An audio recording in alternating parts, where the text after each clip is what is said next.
Adapun sesungguhnya pertolongan kita ialah datang dari Allah Bapa pencipta langit dan bumi, Allah yang setia yang tidak pernah meninggalkan perbuatan tangannya. Turunlah atas kita sekalian damai sejahtera dari Tuhan Yesus Kristus melalui pertolongan Roh Kudus. Amin. Oh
1, 2, 3. Aku percaya pada Allah, Bapa yang Maha Kuasa, Khalik langit dan bumi, dan kepada Yesus Kristus, anaknya yang tunggal Tuhan kita, yang dikandung daripada Roh Kudus, lahir dari anak darah Maria, yang menderita sengsara di bawah pemerintahan Pontius Pilatus, disalibkan, mati dan dikuburkan, turun ke dalam kerajaan maut, pada hari yang ketiga bangkit pula dari antara orang mati, naik ke surga, duduk di sebelah kanan Allah, Bapa yang Maha Kuasa, dan dari sana Ia akan datang untuk menghakimi orang yang hidup dan yang mati. Aku percaya kepada Roh Kudus, gereja yang kudus dan am, persekutuan orang kudus, pengampunan dosa, kebangkitan dari dan hidup yang kekal. Amin. Silakan duduk Bapak Ibu Saudara.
membaca dan mendengarkan firman Tuhan, baik kita menundukkan kepala kita, minta pertolongan dari Tuhan.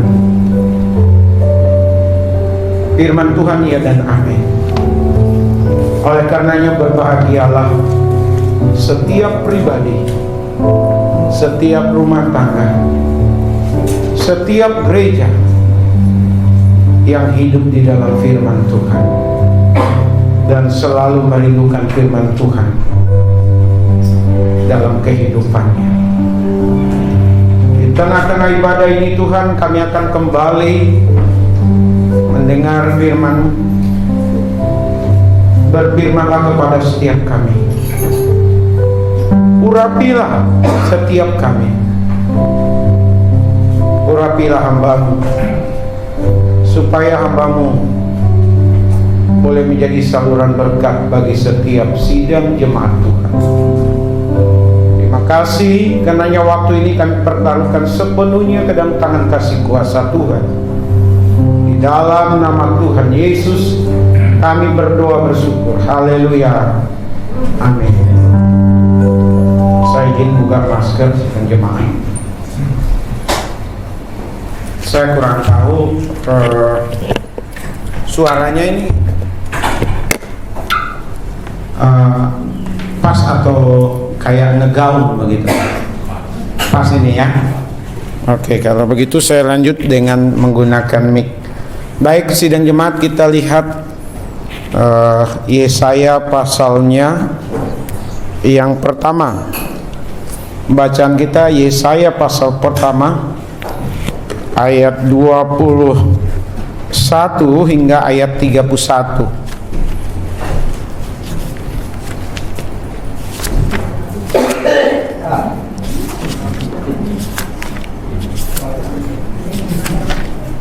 Yesaya 1 ayat 21 sampai ayat 31. Sebelumnya kita membahas Yesaya pasal 1 ayat 10 sampai 20 dengan tema benarkah ibadah kita. Sebelumnya kita membahas Yesaya pasal 1 ayat 1 sampai 9. Galaukah Tuhan kepadaku? Dan untuk kali ini sidang jemaat, saya memberi tema tindakan Tuhan atas kejahatan kolektif, atau tindakannya atas kejahatan. Untuk itu mari kita membaca ayat demi ayat dengan bergantian.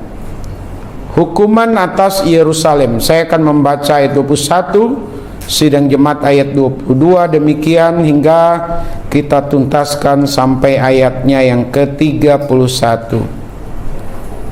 Bagaimana ini kota yang dahulu setia sekarang sudah menjadi sundal.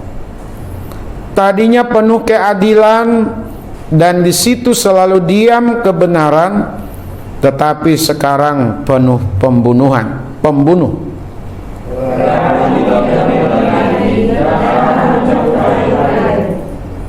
Para pemimpinmu adalah pemberontak dan bersekongkol dengan pencuri. Semuanya suka menerima suap dan mengejar sogok. Mereka tidak membela hak anak-anak yatim, dan perkara janda-janda tidak sampai kepada mereka.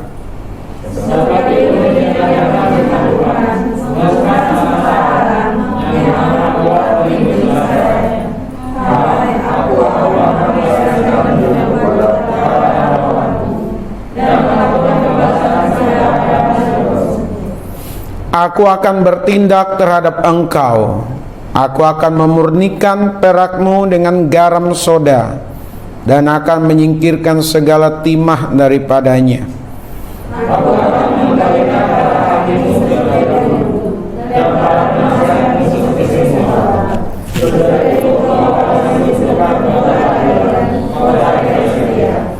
Sion akan kubebaskan dengan penghakiman yang adil, dan orang-orangnya yang bertobat akan kubebaskan dengan tindakan yang benar.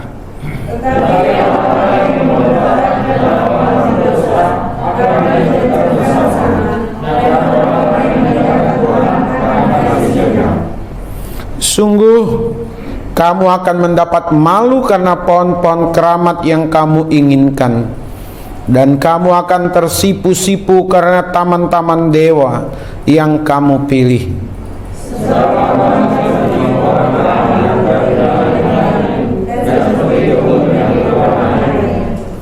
Maka yang kuat menjadi seolah-olah kapas, dan pekerjaannya menjadi seolah-olah bunga api. Keduanya menimbulkan api dan tidak ada yang dapat memadamkannya. Amin. Berbahagialah kita yang membaca, merenungkan, dan melakukan firman Tuhan atas kehidupan ini. Sidang jemaat yang dikasihi oleh Tuhan, Yerusalem itu adalah ibu kotanya Yerusalem. Apa Israel? Yerusalem adalah ibu kotanya Israel. Pusat pemerintahan dan pusat agama, pusat kebudayaan. Tuhan yang mereka sembah, Tuhan yang telah memilih mereka, Tuhan yang memberkati mereka, menginginkan melalui Yerusalem, baik itu melalui pemimpinnya dan juga melalui masyarakatnya, harusnya hidup benar, harusnya hidup melakukan firman Tuhan, karena mereka beribadah kepada Tuhan. Tetapi kenyataannya justru di Yerusalem sendiri, sebagai pusat agama, sebagai pusat pemerintahan, memberikan contoh yang tidak baik, contoh yang tidak benar, kehidupan yang tidak pantas untuk dipraktekkan, dan itu dianggap biasa. Sidang jemaat, dianggap biasa, dianggap lumrah. Bukankah hal yang sama juga terjadi di dunia ini? Terjadi di bangsa kita, terjadi juga di gereja-gereja. Sidang jemaat, yang seharusnya masyarakat yang bertuhan, masyarakat yang beragama, pemerintah yang beragama, bertuhan, seharusnya menghidupi kebenaran di dalam hidupnya. Tetapi nyatanya Bapak Ibu, masyarakat rusak, pemerintah, pejabat atau pemimpin rusak. Jadi siapa yang harus dicontoh?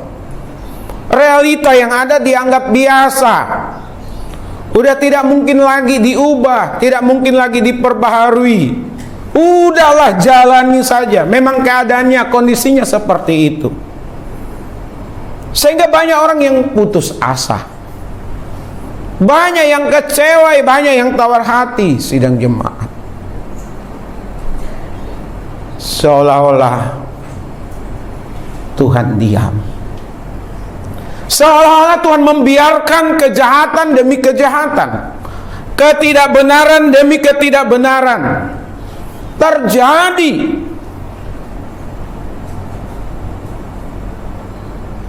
Jadi Tuhan seolah-olah melepas semuanya. Bahkan ada yang berkata, Tuhan tidak ada.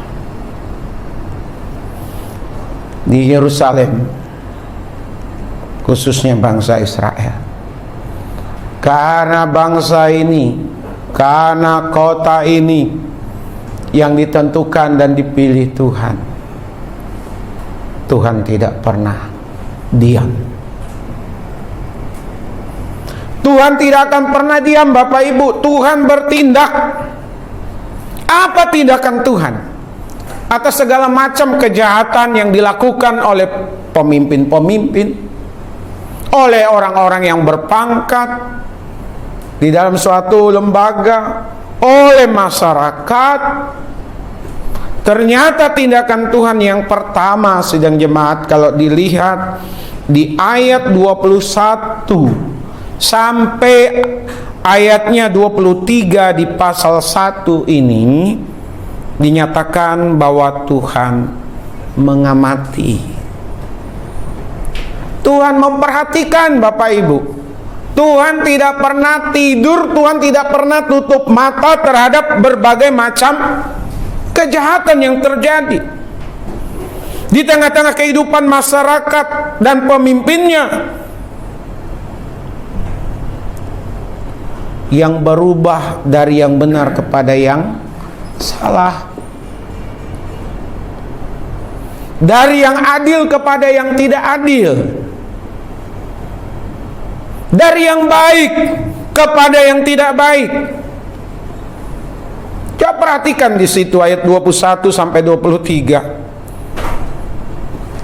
Kejahatan, kesalahan, ketidakbenaran masyarakat tidak setia. Ya. Tidak setia kepada Tuhan. Seperti minggu lalu dalam khotbah saya, kalaupun beribadah sifatnya formalitas, rutinitas, kehilangan makna yang sesungguhnya yang tidak mengubah kehidupan. Agama itu hanya baju.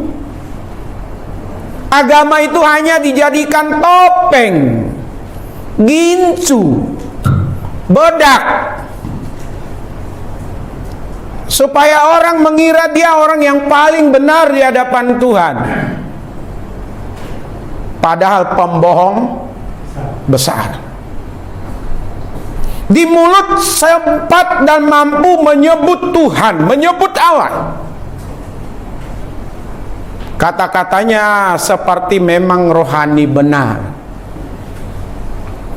Tetapi justru di balik itu semua, kejahatanlah yang dipraktekkan. Tuhan melihat itu Bapak Ibu. Termasuk dalam kehidupan berbangsa bernegara di negara kita. Di tengah-tengah masyarakat di mana kita ada di dalamnya Bapak Ibu.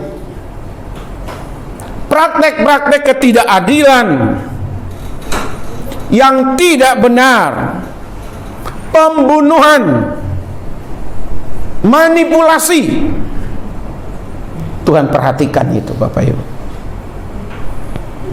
Ya, bicara manipulasi itu kan di ayat 30, ayat 20 berapa tadi itu? 22. Coba perhatikan di situ. Perakmu tidak murni lagi dan arakmu bercampur air. Manipulasi, kebohongan semua Bapak Ibu. Sebagai masyarakat jual buah, buahnya semua buah karbitan pakai kimiawi. Yang masih muda, yang masih mentah bisa berubah matang. Ikan asin yang harusnya benar-benar pakai garam dijemur, dicampur dengan formalin demi mengejar keuntungan Bapak Ibu. Dan itu dianggap biasa.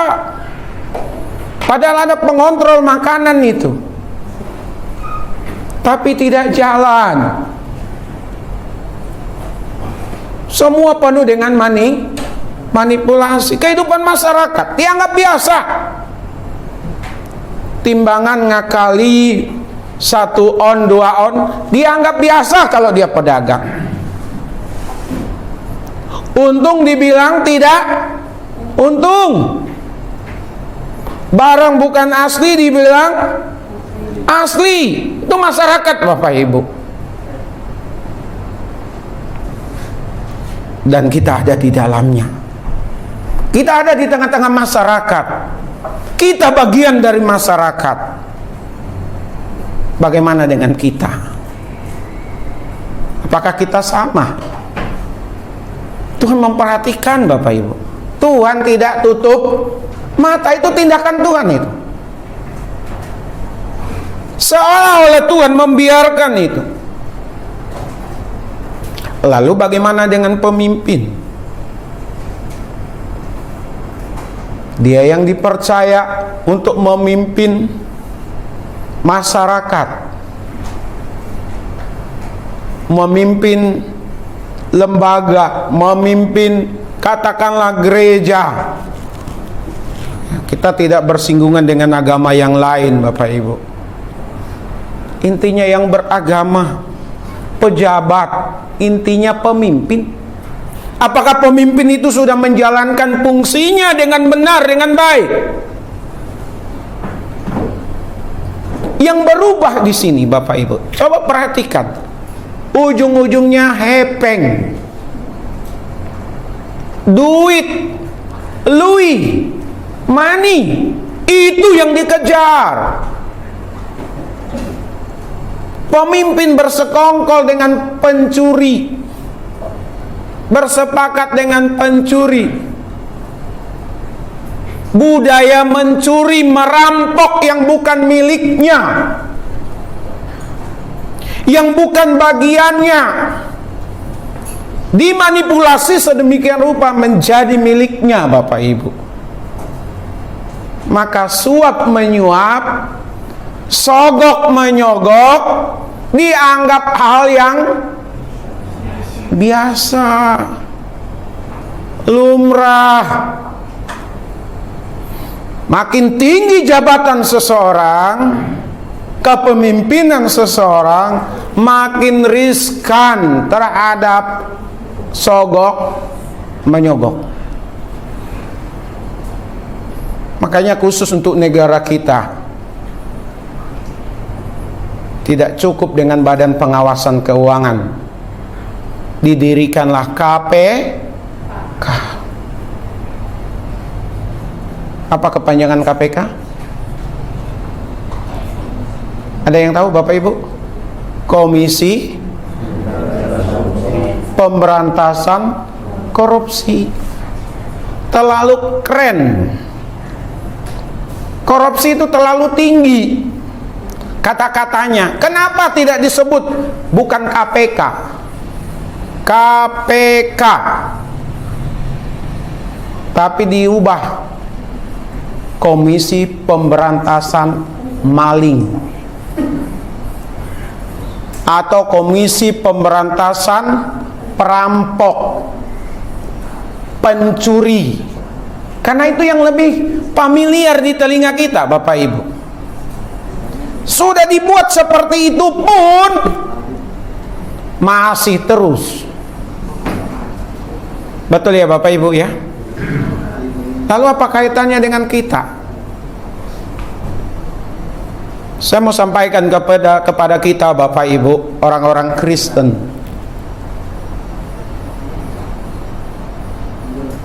Pada saat di antara kita, siapapun orang Kristen, ya, yang memiliki jabatan penting jadi pejabat, janganlah hendaknya mengambil yang bukan haknya. Kalau ada orang Kristen yang jadi lurah, jadi camat, jadi kepala desa, jadi bupati, jadi wali kota, jadi gubernur, jadi menteri, jadi kepala dinas di antara jemaat gereja Tuhan, cukuplah hidup dari gaji yang ada. Amin. Amin. Kalau ada yang menjadi anggota DPRD, DPR RI, DPD,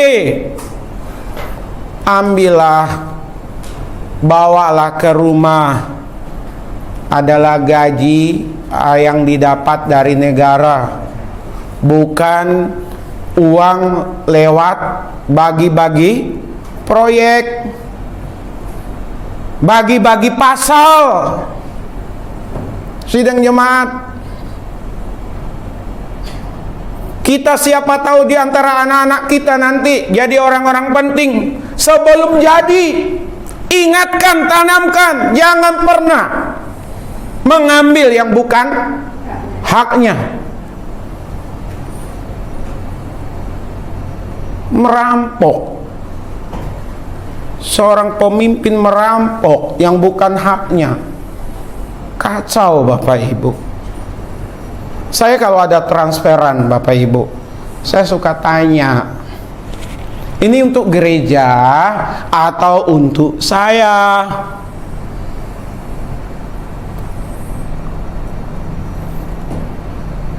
Saya selalu tanya lewat WA Bapak Ibu. Untuk Pak Pendeta Paran dan keluarga, terima kasih. Suka saya tanya begitu. Bapak Ibu,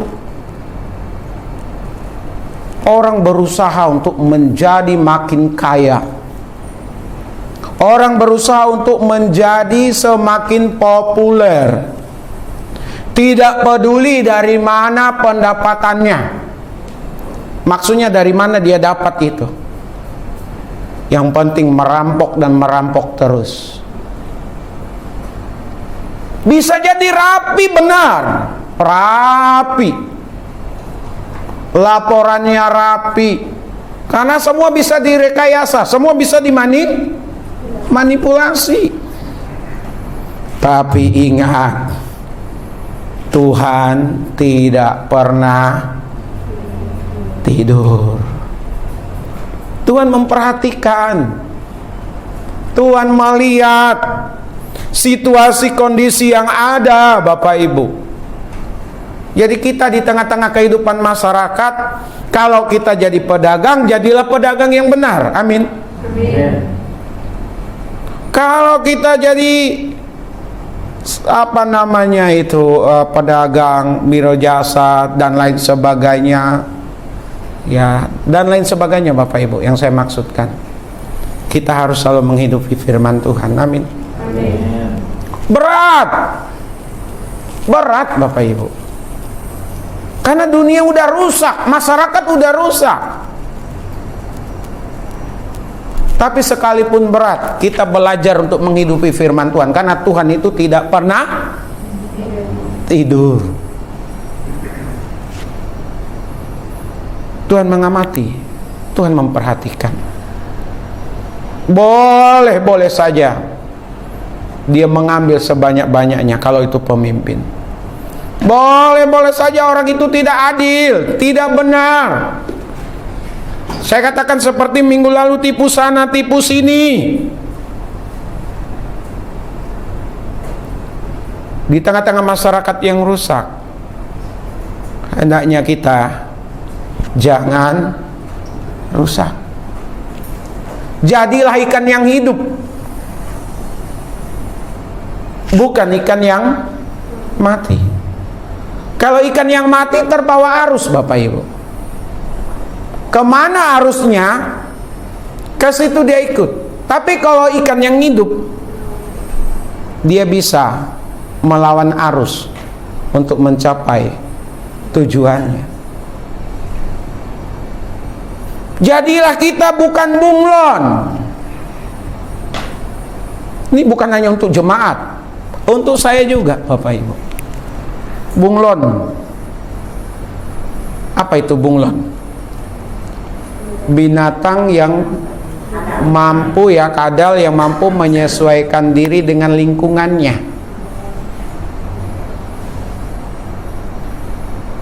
Dia bisa berubah supaya tidak dimangsa. Dia bisa berubah, selain dia tidak dimangsa, dia bisa memangsa. Itu bunglon. Ada peribahasa, di mana bumi diinjak, di situ langit dijunjung. Tetapi tidak dalam tatanan kehidupan masyarakat yang salah. Masyarakatnya rusak lalu kita ikut rusak. Jangan. Perhatikan nanti habis ini kita ada PA Bapak Ibu. Saya udah siapkan bahan PA-nya. Kemarin saya mikir apa yang mau dibagikan untuk sidang jemaat. Menarik itu.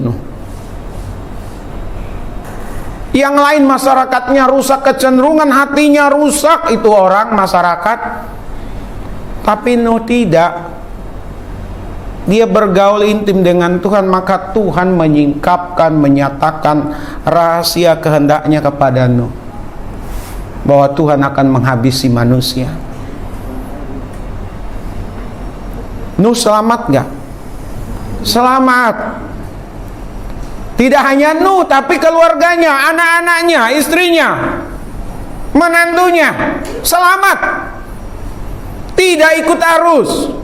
Bapak ibu tidak ikut arus terhadap yang salah, terhadap yang tidak benar, terhadap yang tidak adil. Bapak ibu dan saya, kita, anak-anak kita juga akan selamat. Amin.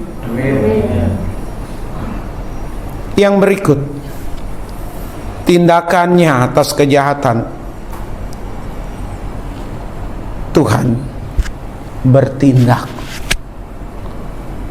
Kalau tadi Tuhan memperhatikan, sekarang Tuhan benar-benar bertindak, mengeksekusi. Dia melihat, dia mengamati, oh begini kehidupan manusia. Tapi ada waktunya Tuhan mengeksekusi. Ayat yang ke-25 sampai ayatnya yang ke-27 itu sidang jemaat. Ya. Mereformasi keadaan. Ayat 25 sampai ayat 27 itu. Bapak Ibu, saya bacakan untuk kita ayat 25 sampai 27. Aku akan bertindak terhadap engkau, aku akan memurnikan perakmu dengan garam soda, dan akan menyingkirkan segala timah daripadanya. Aku akan mengembalikan para hakimu seperti dahulu dan para penasihatmu seperti semula. Sesudah itu engkau akan disebutkan kota keadilan, kota yang setia. Sion akan kubebaskan dengan penghakiman yang adil, dan orang-orang yang bertobat akan kubebaskan dengan tindakan yang benar. Tuhan bertindak dengan mereformasi keadaan yang di luar dugaan, dengan cara Tuhan. Amin. Amin. Atas segala macam kejahatan, gak ada, gak jalan, berdiri KPK. Tadi kalau boleh diganti apa? Komisi Pemberantasan Perampokan atau pencurian. Ya, Komisi Pemberantasan Pencurian. Ya, cuman tidak dibuat undang-undangnya. Siapa kita? Korupsi terlalu tinggi, Bapak Ibu, susah dipahami. Perhatikan, paling tidak orang udah mulai takut itu atas kejahatan agama. Melihat agama yang lain itu kafir, membunuh orang atas nama agama dianggap sah.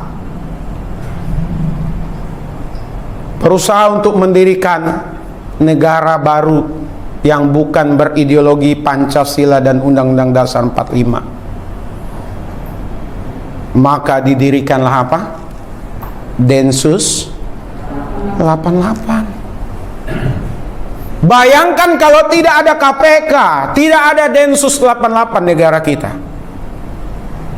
apa yang terjadi? Ada lagi yang lain selain KPK, Densus 88, apa lagi Bapak Ibu? BNN, apa? Badan Narkotika Nasional. Semoga 3 lembaga di negara kita ini, di tengah-tengah kerusakan masyarakat dan pemimpin, saya mau katakan seperti itu, tidak disusupi oleh orang-orang yang juga jahat. Percuma 3 lembaga itu kalau berkaitan dengan negara disusupi, dimasuki oleh orang-orang jahat. rusak Bapak Ibu. Tapi paling tidak ini Tuhan bekerja. Sekalipun Pak Ahok, maaf ini saya bukan lari ke politik, tapi saya senang kerjanya itu, transparannya itu loh Bapak Ibu. Selama ini kan sembunyi-sembunyi. Sebelumnya kita tidak tahu anggaran pendapatan DKI itu berapa duit, berapa ratus miliar, berapa triliun yang dikelola. Gak tahu. Tapi zamannya Ahok kasih tahu. Pejabat-pejabat di DKI Jakarta, mulai dari lurah sampai ke pejabat tingginya itu harus datang tepat waktu. Tidak boleh lagi main uang tinta dan lain sebagainya. Cuman kan itu tidak berlangsung lama. Paling tidak saya melihat Tuhan juga bekerja di situ. Amin. Oh Pak Jokowi, saya pikir cara Tuhan juga inti untuk mendatangkan pemimpin model Pak Jokowi. Sekalipun Pak Jokowi dimusuhi sampai hari ini, dihina, dicaci maki, tapi paling tidak dia sudah berpikir banyak untuk bangsa negara ini. Siapa dan di zaman siapa bensin bisa sama antara Papua dengan Jakarta? Uang juga triliunan dulu, tapi pembangunan tidak secepat dan sebaik dan sebanyak sekarang Bapak Ibu. Anggarannya ada, mangkrak. Anggarannya ada, tapi tidak dibuat. Yang sekarang kan dibuat Bapak Ibu.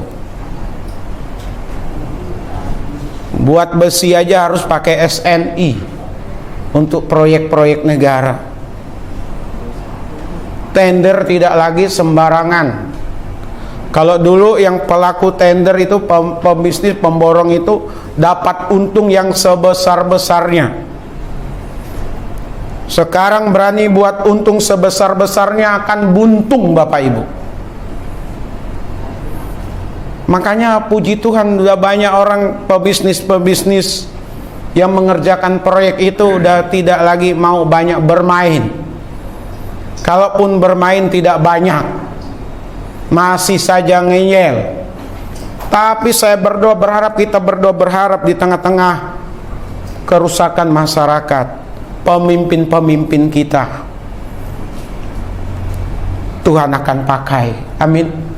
Ada saatnya Tuhan mereformasi keadaan di luar kemampuan manusia,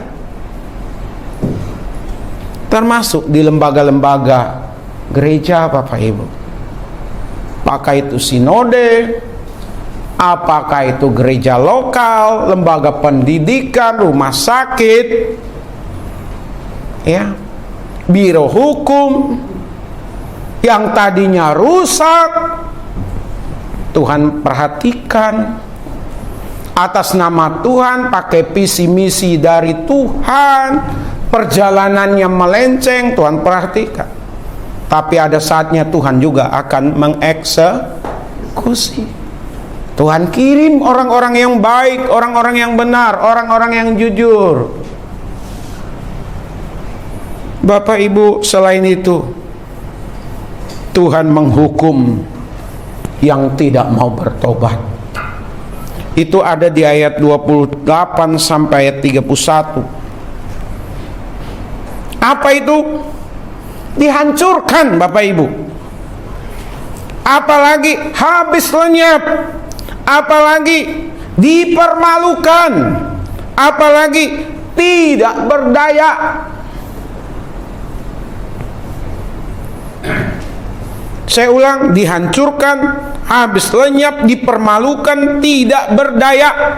Hati-hati mereka yang masih bermain-main di area yang tidak seharusnya untuk dijadikan panggung permainan. Siapapun dia, sehebat apapun dia, kalau sudah waktunya Tuhan menghajar, selesai Bapak Ibu. Sekarang lagi adu kuat kasus belakangan ini. Adu kuat Bapak Ibu. Kita lihat nanti endingnya seperti apa.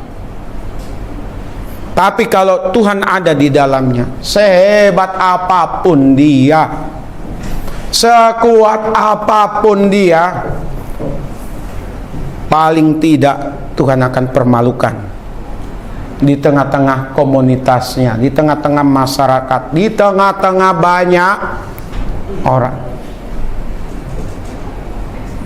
Tapi kan kalau kita nonton di televisi Bapak Ibu, masih banyak orang kalau udah pesakitan, jadi pesakitan masih bisa angkat-angkat apa? Ngelambe-ngelambe kan gitu ya. Senyum-senyum, ketawa-ketawa, cengengesan. Dan malu harusnya. Tapi Tuhan tetap akan permalukan. Sebesar apapun, sehebat apapun jabatannya, sebanyak apapun anak buahnya, kalau itu pemimpin, kalau sudah saatnya Tuhan permalukan dia karena dia tidak ada pertobatan, nggak berdaya, habis, selesai. Jadi Bapak Ibu sidang jemaat, kita harus hati-hati. Anak-anak kita tanamkan nilai-nilai yang baik, nilai-nilai yang benar. Yang lain boleh rusak, kita jangan. Amin. Yang lain boleh tidak adil, kita jangan sampai tidak adil. Yang lain boleh tidak benar, kita jangan sampai menjadi orang yang tidak benar. Yang lain rusak, kita dan keluarga kita dan jemaat kita jangan sampai menjadi orang yang rusak. Ingat, Tuhan bisa bertindak. Kalau Tuhan sudah bertindak, selesai sudah hidup ini. Saya ada dosen senior sekali Bapak Ibu. Ya, dia katakan begini, khusus kami yang calon-calon pendeta hamba-hamba Tuhan. Dia bilangnya begini, kalau sarjana hukum, dokter, rusak, tidak ada moralnya, masih laku. Tapi kalau pendeta rusak, udah nggak akan laku. Itu jadi bahan perenungan saya Bapak Ibu. Jadi karena saya pemimpin kan di dalam gereja, saya juga harus berhati-hati dan saya harus didoakan sidang jemaat. Dan kita harus saling mendoakan supaya kita mempraktekkan, menghidupi apa yang Tuhan ajarkan dalam hidup kita. Amin. Amin. Tidak lucu kalau banyak orang Kristen udah katanya tidak apa, udah minoritas, banyak kasus. Siapa yang dipermalukan? Bukan hanya keluarganya, nama Tuhan juga dipermalukan. Jadi dalam kesempatan ini, tindakan Tuhan atas kejahatan, yang pertama, Tuhan mengamati, Tuhan melihat, Tuhan memperhatikan. Tapi yang kedua, Tuhan akan mengeksekusi, Tuhan akan menghukum, Tuhan akan menghajar bagi yang tidak mau bertobat. Tuhan Yesus memberkati kita semuanya. Mari kita satu di dalam doa. Ya Tuhan, kami sudah mendengar firman-Mu. Kami akan masuk dalam perjamuan kudus. Biarlah firman-Mu kami terus hidupi dalam hidup ini. Jadikan kami pelaku firman Tuhan. Terima kasih Bapa, ini doa kami, dan kami siap masuk dalam perjamuan kudus. Biarlah setiap kami boleh koreksi diri, evaluasi diri, sejauh mana hidup kami berkenan dan tidaknya di hadapan Tuhan. Terima kasih Bapa, dalam nama Tuhan Yesus Kami berdoa bersyukur. Haleluya. Amin. Baik, sebelum kita masuk dalam perjamuan kudus, kita akan membaca ayat Alkitab dari 1 Korintus pasalnya yang ke-11, ayat 23 sampai ayat 32. Sidang jemaat, 23 sampai 32 kita baca sama-sama. Satu, kalau sudah ketemu, 1, 2, iya. Sebab apa yang telah aku teruskan kepadamu telah aku terima dari Tuhan, yaitu bahwa Tuhan Yesus pada malam waktu ia diserahkan mengambil roti, dan sesudah itu ia mengucap syukur atasnya. Ia memecah-mecahkannya dan berkata, inilah tubuhku yang diserahkan bagi kamu. Perbuatlah ini menjadi peringatan akan aku. Demikian juga ia mengambil cawan sesudah makan lalu berkata, cawan ini adalah perjanjian baru yang dimeteraikan oleh darahku. Perbuatlah ini setiap kali kamu meminumnya menjadi peringatan akan aku. Sebab setiap kali kamu makan roti ini dan minum cawan ini, kamu memberitakan kematian Tuhan sampai ia datang. Jadi barang siapa dengan cara yang tidak layak makan roti atau minum cawan Tuhan, ia berdosa terhadap tubuh dan darah Tuhan. Karena itu hendaklah tiap-tiap orang menguji dirinya sendiri, dan baru sesudah itu ia makan roti dan minum dari cawan itu. Karena barang siapa makan dan minum tanpa mengakui tubuh Tuhan, ia mendatangkan hukuman atas dirinya. Sebab itu banyak di antara kamu yang lemah dan sakit, dan tidak sedikit yang meninggal. Kalau kita menguji diri kita sendiri, hukuman tidak menimpa kita. Tapi kalau kita menerima hukuman dari Tuhan, kita dididik supaya kita tidak akan dihukum bersama-sama dengan dunia. Amin. Saya minta kepada setiap kita sidang jemaat untuk berdoa masing-masing, evaluasi diri, adakah hidup kita sudah benar berkenan kepada Tuhan kita. Lebih dari 2000 tahun yang lalu Tuhan Yesus harus menjalani situasi keadaan yang tidak baik, yang tidak pantas, yang seharusnya tidak dijalaninya. Tetapi karena kasihnya, karena cintanya kepada Bapak Ibu, kepada kita semua, Tuhan Yesus merelakan diri untuk ditangkap. Lalu ia diadili, ia diolok-olok, ia dicaci maki, ia diludahi, ia direndahkan sedemikian rupa. Ia dibawa kepada pengadilan yang tidak adil. Ia disesah atau dicambuk. Ia dimahkotai duri. Ia dipaksa memikul salib menuju Golgota. Kepalanya dimahkotai duri. Lalu ia dipaku di atas kayu salib. Hingga akhirnya Tuhan Yesus harus mati. Mati karena menggantikan Bapak Ibu sekalian, menggantikan saya.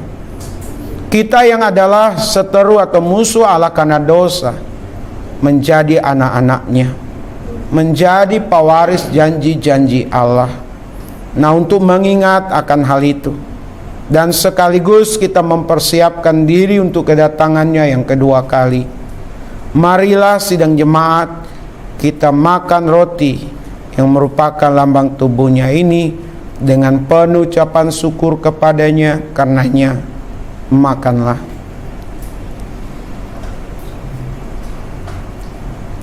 Kita angkat air anggur di sebelah tangan kanan kita. Dari kepalanya yang dimahkotai duri, tubuhnya yang disesah, kaki dan tangannya yang dipaku di atas kayu salib, keluar atau mengalir darah. Darah yang menyucikan dosa kita sekalian, darah yang memperdamaikan kita dengan Allah, sehingga Bapak Ibu dan saya boleh diselamatkan.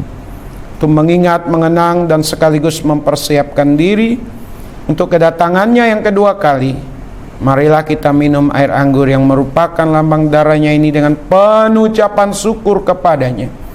Untuk itu, minumlah.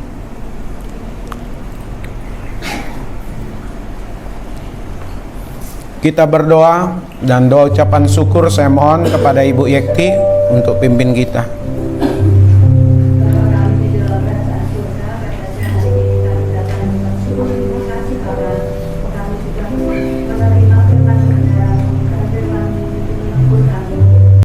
Kita hari besar. Tuhan biarkan kami berjalan bersama. Dengan pujian itu.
Saya undang setiap remaja, sebelum kita akhiri, setiap remaja, pemuda, khusus yang remaja, maju ke depan.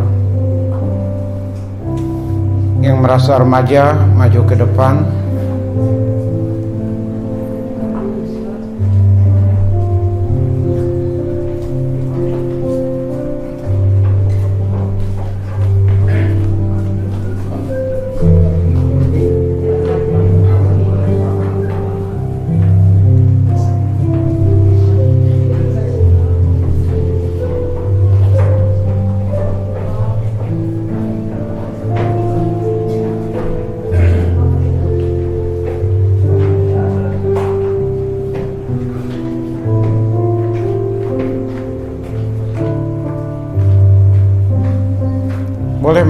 Tidak ada yang tidak mungkin.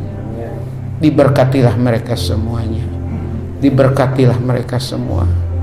Diberkatilah mereka semua.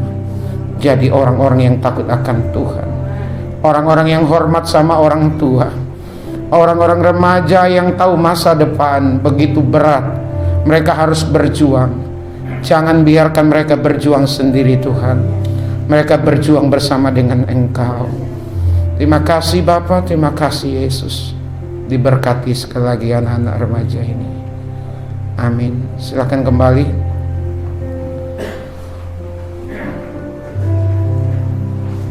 Kita angkat sekali lagi pujian Lingkupiku.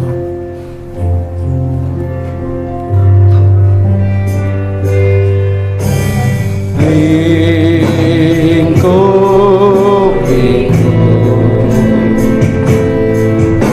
dengan sayapmu,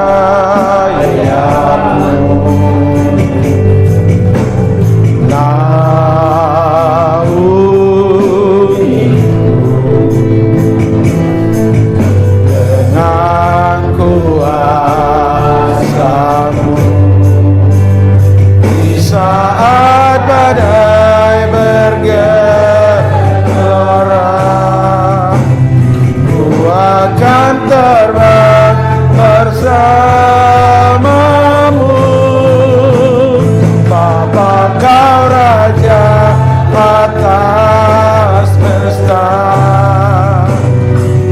tenang sebab kau Allahku. Bapa di sorga, kami akan mengakhiri ibadah kami. Terima kasih untuk sidang jemaat-Mu yang tetap setia hadir beribadah. Kehadiran mereka tidak sia-sia. Biarlah firman Tuhan yang selalu ditaburkan mendapatkan tempat dan bertumbuh dengan baik. Jadikan sidang jemaat-Mu saksi Tuhan yang hidup, sebagai persembahan yang hidup dan benar di hadapan Tuhan. Beri kekuatan yang baru, semangat yang baru kepada setiap sidang jemaat-Mu Tuhan.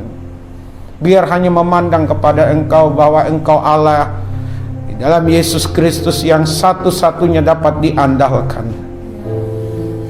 Karuniakan kesehatan kepada sidang jemaat-Mu Tuhan. Pada saat diperhadapkan dengan tantangan kesulitan, tidak mudah menyerah, bahkan tidak menyerah. Tidak putus asa, tidak kecewa, tidak tawar hati, tapi terus semangat, terus maju, bahwa Tuhan bersama-sama dengan sidang jemaat-Mu. Tuhan bela dalam kehidupan mereka ya Tuhan. Saat ada dalam kesulitan, tantangan, biarlah boleh melihat kebesaran Tuhan, kasih sayang Tuhan atas diri mereka masing-masing. Apa yang diusahakan, dikerjakan, dibuat, Tuhanlah berhasil. Dan biarlah kami orang tua boleh menjadi pendoa syafaat bagi anak-anak kami. Kami lebih peduli lagi terhadap anak-anak kami dalam doa kami, dalam pengajaran kami. Ada kuasa dalam bibir mulut kami. Pada saat kami memberi nasihat arahan kepada anak-anak kami, mereka bukan kurang ajar, tapi mereka menaruh hormat ya Tuhan. Mereka memperhatikan omongan ucapan orang tuanya, supaya anak-anak kami nanti tidak hanya umur panjang tapi hidup bahagia. Terima kasih Tuhan Yesus, terima kasih. Beri penghiburan kepada setiap kami Tuhan. Beri penghiburan kepada setiap kami. Tuhan selalu akan bukakan jalan. Tuhan akan selalu bukakan jalan. Tuhan akan selalu bukakan jalan. Terima kasih banyak Bapa di sorga. Kami berdoa untuk sidang jemaat-Mu yang tidak hadir bersama dengan kami, untuk keluarga Pak Matius, untuk keluarga Puji, anak-anak mereka dalam masa pertumbuhan perkembangan dijagai oleh Tuhan. Kami berdoa untuk Ibu Sani dalam mengandung anaknya, biarlah ada penambahan jumlah timbangan, anaknya bertumbuh baik di dalam rahim yang ada. Di dalam nama Tuhan Yesus, Ibu Sani dan juga anak dalam kandungannya dilindungi oleh Tuhan. Terima kasih banyak Bapa di sorga. Demikian juga pemuda-pemuda di tempat ini. Untuk Yanuar kami doakan supaya ia boleh berhasil dalam kuliahnya. Untuk Bima, untuk Yapet, untuk Erni, untuk Debbie yang juga sudah mulai kuliah, dan yang bekerja, diberkati Tuhan mereka ini. Pertemukan nanti mereka dengan orang, dengan pasangan hidup yang takut akan Tuhan, supaya rumah tangga mereka diberkati Tuhan. Terima kasih banyak Bapa di sorga. Kami akan pulang, akan kembali ke rumah masing-masing, yang dekat yang jauh. Sekeluar dari gereja ini, mereka dijaga, dilindungi Tuhan. Pertemukan kami minggu yang akan datang dalam pertemuan yang baik di tempat ini. Ada PA, pemahaman Alkitab, Tuhan juga tolong kami. Terima kasih, ini doa kami hanya kepada Tuhan Yesus Kristus. Kami berdoa bersyukur. Haleluya. Mari kita bersama-sama mengucapkan doa Bapa kami. Bapa kami yang di sorga, dikuduskanlah namamu. Datanglah kerajaanmu, jadilah kehendak-mu di bumi seperti di sorga. Berilah kami pada hari ini makanan kami yang secukupnya, dan ampunilah akan kesalahan kami, seperti kami juga mengampuni orang yang bersalah kepada kami. Dan janganlah membawa kami ke dalam pencobaan, tetapi lepaskanlah kami daripada yang jahat. Karena Engkau yang punya kerajaan dan kuasa dan kemuliaan sampai selama-lamanya. Sidang jemaat milik Tuhan, kekasih-kekasih dari Tuhan Yesus, arahkanlah hati dan pikiran, dan terimalah berkat yang daripada Allah. Adapun kasih karunia dari Bapa kita di sorga, damai sukacita di dalam Tuhan Yesus, pimpinan penghiburan pengajaran dari Roh Kudus, menyertai kita sekalian hari ini, besok, bahkan sampai selama-lamanya. Amin.